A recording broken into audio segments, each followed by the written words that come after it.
Hello, in this video I want to show you how to set up Wi-Fi connection on a Hisense Smart TV.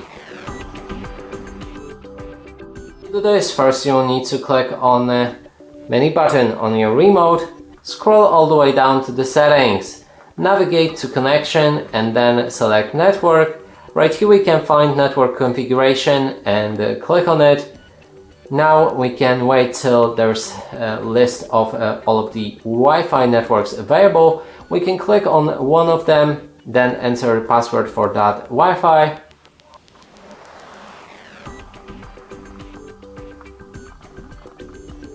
When you're ready, click on connect.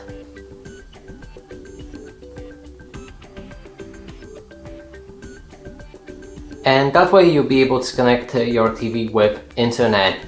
And that's it for this video. Hope you like it. Please consider subscribing to our channel, leave a like and a comment below.